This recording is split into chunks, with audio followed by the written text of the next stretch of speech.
Sou Lucimara, estou no 4º ano da Educação Mediúnica, na Casa Espírita Amor e Caridade, e venho aqui nesta tarde para trazer algumas reflexões acerca da lei de causa e efeito. Obviamente, sem a pretensão de esgotar toda a complexidade dessa lei. Sobre a lei de causa e efeito, a gente faz, primeiramente, alguns apontamentos. Kardec, no livro dos Espíritos, ele nos fala que Deus é a causa primária, né? E como atributo, também Deus é soberanamente justo e bom. Enquanto espíritos, nós somos criados simples e ignorantes, sem necessidade de passar pela feira do mal. E também, como misericórdia divina, nós temos a lei da reencarnação, que é para melhoramento progressivo, nosso melhoramento progressivo. Mas aí, ao nosso redor, inclusive em nós mesmos, às vezes nos achamos injustiçados, olhamos para o redor, ao nosso redor, e a gente vê enfermidades, injustiças, crimes, crianças nascendo com doenças congênitas, enfim, várias injustiças que, aparentemente, ao nosso olhar humano, físico, às vezes parece uma injustiça. E aí, é Deus? É culpa de Deus? Era aí que Deus não tem nada a ver com essa história. Nós, enquanto princípio inteligente, nós vamos estagiando no reino mineral, vegetal, animal, e quando a gente chega no reino hominal, nós vamos adquirindo responsabilidade, tendo consciência, adquirindo livre-arbítrio e, por consequentemente, a responsabilidade. Deus, sabiamente, instalou em nós mesmos um aplicativo, né, que são as leis de Deus na nossa consciência. Então, quanto mais esclarecidos nós somos, menos excusáveis somos, porque nós temos em nós mesmos as noções de bem e de mal. Dr. Lacerda nos lembra que karma, diferente do que muitos falam, né? Karma significa ação, e ação é uma lei cósmica, e como tudo em Deus, é harmonia. Só que nós, pelo nosso orgulho, pela nossa vaidade, pelo egoísmo, pelo abuso das propriedades divinas, a gente vai causando uma desarmonia. Mas, quando a gente causa essa desarmonia, existe é necessário uma reação, ou seja, a gente restabelecer essa harmonia, e vai ter que ter, então, esse reajuste harmônico. Lembrando também que lei de causa e efeito, ela difere da lei de Talião, que é aquela lei de correspondência. Por exemplo, se eu corto a mão de alguém fora, necessariamente eu terei minha mão cortada.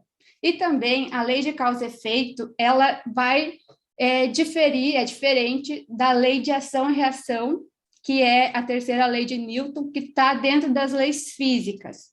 Dentro da lei de ação e reação, ela tem como enunciado que toda ação corresponde a uma reação, de mesmo módulo, de mesma direção e de sentidos opostos. Então, a gente já tem que ter na mente que são diferentes. Causa e efeito é diferente de lei de Talião e é diferente da lei puramente de ação e reação, que é aquela de Newton, tá? Causa e efeito é uma lei moral, de consequências morais. Então, assim, nossas ações, ou até mesmo omissões, né, porque também prestaremos conta do bem que deixamos de fazer, essas nossas ações, omissões, elas vão gerando um crédito ou um débito para nós. E assim a gente vai futuramente prestar conta, seja enquanto individualidade, enquanto povo, enquanto uma raça, enquanto estados, enquanto instituições, enquanto planeta. Dr. Lacerda também ele coloca como resgate kármico, mas vou simplificar, de dentro do meu entendimento, que para a gente reharmonizar, muitas vezes, essas desarmonias que nós criamos, né, e essas injustiças sobre o nosso olhar humano, para a gente interromper esse efeito dominó, que a gente precisa, né, ter conhecimento dessa desarmonia. Durante a nossa encarnação, a gente somos beneficiados com o esquecimento, né? Mas lá no nosso arquivo, no nosso banco de dados, está tudo registrado.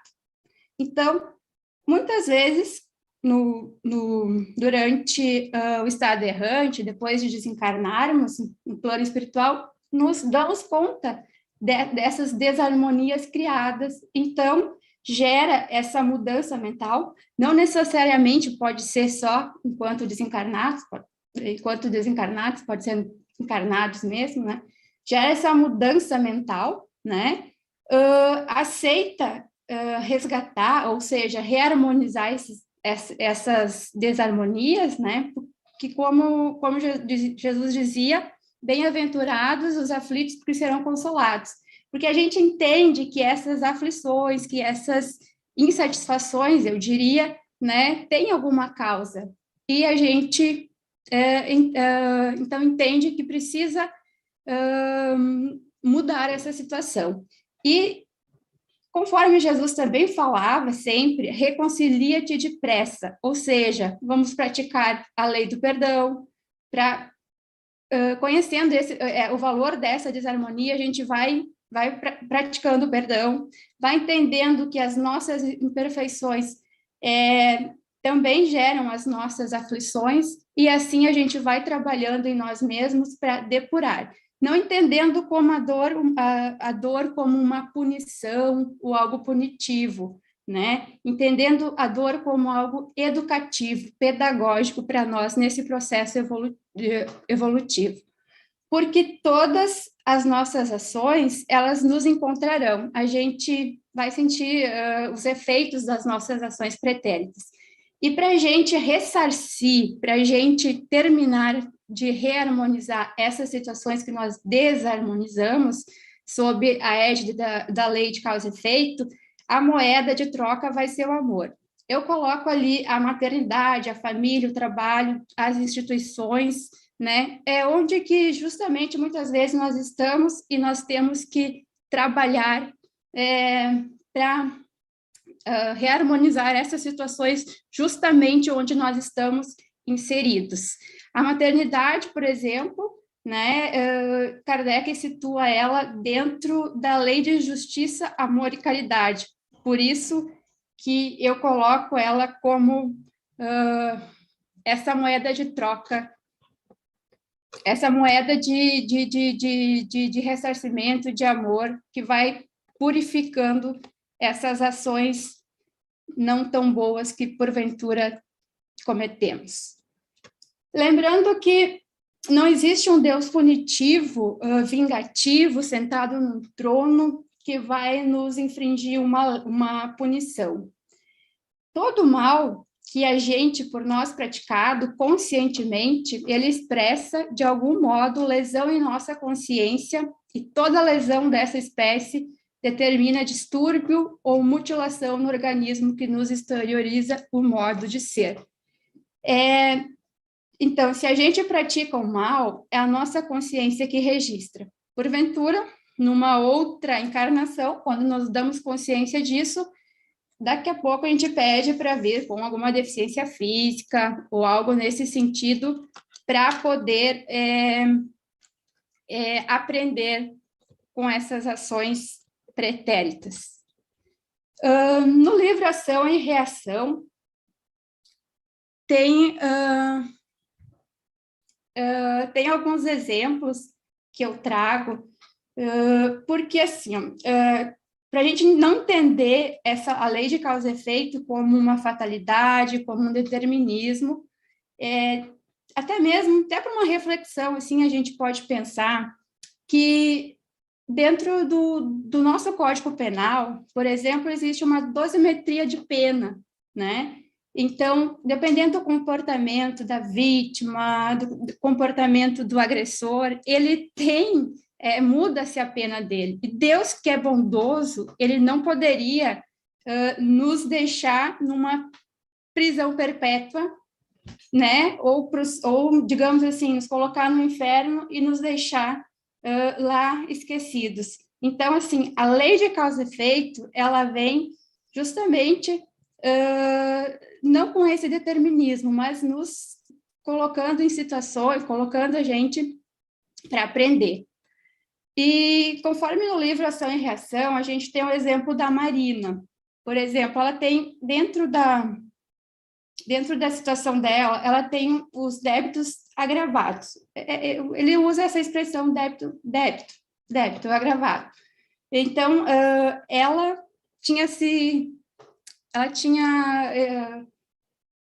na verdade, numa encarnação anterior, ela tinha ficado com o marido da irmã dela. E na atual encarnação, ela tinha se comprometido a não interferir mais na relação e ajudar eles. E ela acaba fazendo a mesma coisa. Ela, então a irmã dela se suicida, gera uma consequência maior para ela, aquela ação, e a irmã, como cometeu suicídio, vem com um retardo mental, vem com uma doença, e fica agravando esses débitos para a Marina. Também, dentro ali da lei de ação e reação, e no livro, o André Luiz nos traz o exemplo do Sabino, né? Que é uma pessoa, ele e a mãe dele sempre, na atual encarnação, ele e a mãe dele, anteriormente, ele que é a mãe dele, cometiam vários delitos, né? E na encarnação, ele vem com um débito estacionário, ou seja, ele vem surdo-mudo, um anão, incapaz de cometer, como uma forma de proteção, para evitar que ele cometa outros delitos. Ou infringe a lei de causa e efeito, a lei, a harmonia, que é a lei de Deus, né?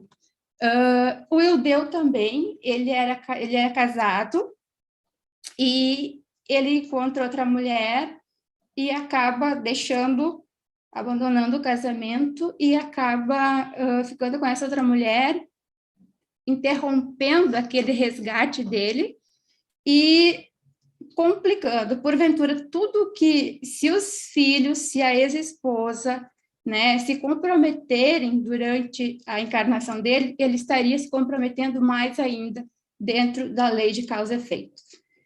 Mas também, né, tem as atenuantes, né? O Silas, que é um exemplo, ele estava trabalhando no mundo espiritual para criar causas benéficas, porque enquanto ele estivesse numa próxima encarnação, ele seria ajudado pela espiritualidade. Também tem o exemplo do Adelino, que estava com seus débitos aliviados. Ele trabalhava numa casa espírita, ficou resignado, entendeu o caminho dele, né? Adotou os comparsas dele do parricídio, de uma encarnação anterior. Então, ele estava com os débitos aliviados, sendo ajudado pela espiritualidade também. O exemplo do Léo, ele estava com uma dívida espirrante, ou seja, ele já não estava mais prejudicando ninguém, já não estava mais causando aflição aos outros, então a dívida dele estava espirrando, porque cessando a causa, cessa-se o efeito. Então, trouxe esses exemplos para a gente ver que não existe um fatalismo, não existe um determinismo, né? Lembrando que a justiça divina, ela se equilibra ali na lei do amor, como bem falado pela colega anteriormente, amar ao próximo como a si mesmo, né? A caridade, conforme Jesus nos ensinava, que é a benevolência, a indulgência, o perdão. Conforme Kardec também sempre falava do lema, né, que fora da caridade não há salvação. Então, concluindo umas conclusões a respeito da lei de causa e efeito, que é muito extensa, né? Nós somos, sim, os herdeiros de nós mesmos, somos responsáveis pelas nossas ações, a cada um é dado de acordo com suas obras, o nosso tribunal é a nossa consciência, então não há um determinismo, um fatalismo, e aqui eu acrescento o exemplo do Elias, né? Só para a gente ter, para um raciocínio nosso.